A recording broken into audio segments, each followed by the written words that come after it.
Unit test और annual test same नहीं होती है।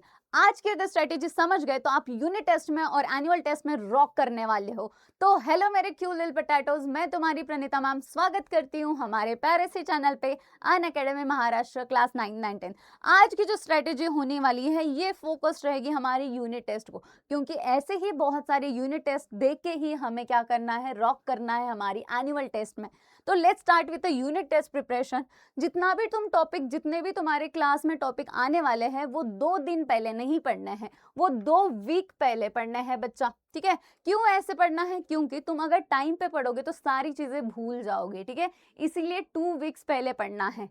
सारे टॉपिक्स कवर करने हैं, चैप्टर 1 आए, 2 आए, 3 आए, जितने भी टॉपिक्स आए उसको कवर करना है। अगर आप स्किप करोगे तो नहीं जमेगा, करना ही पड़ेगा, नहीं तो फंस जाओगे।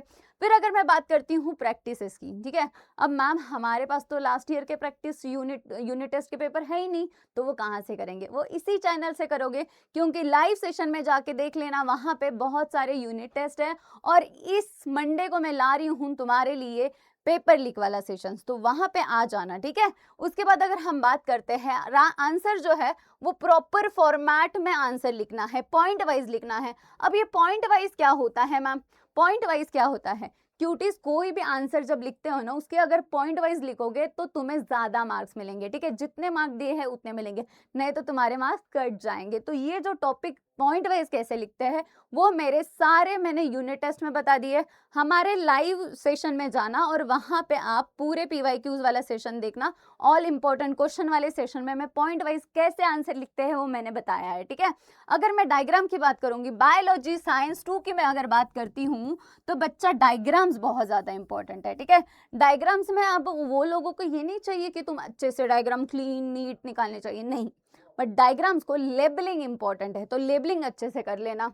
एमसीक्यूज को अगर आंसर नहीं पता है, रॉन्ग ऑप्शन को क्या करना है? एलिमिनेट करना है, स्किप नहीं करने हैं। ठीक है, अटेम्प्ट करना है और खुद को टाइम देना, क्योंकि क्या हो जाता है, कितना भी आ रहा है बट अगर तुम टाइम मैनेज नहीं कर पाए तो क्या मतलब रहेगा। ठीक है, तो टाइम मैनेज करना और सारे क्वेश्चन जो है ट्वाइस रीड करना, 2 बारी रीड करना, क्योंकि हम बहुत फास्ट फास्ट घाई में करते हैं, तो ऐसे कुछ चीजें होती है जो हमें आती है बट हम नहीं लिख पाते हैं। और अगर मैं एनुअल की बात करूंगी क्यूटीज, एनुअल में सारे क्वेश्चन अटेम्प्ट करना है, कोई भी छोड़ना नहीं है। इजी क्वेश्चन सबसे पहले करो, हार्ड वाला बाद में करो। क्यों मैम? क्योंकि अगर हम हार्ड वाला करने लग जाएंगे, आया नहीं तो कॉन्फिडेंस लो हो जाएगा, तो वैसा नहीं होना चाहिए।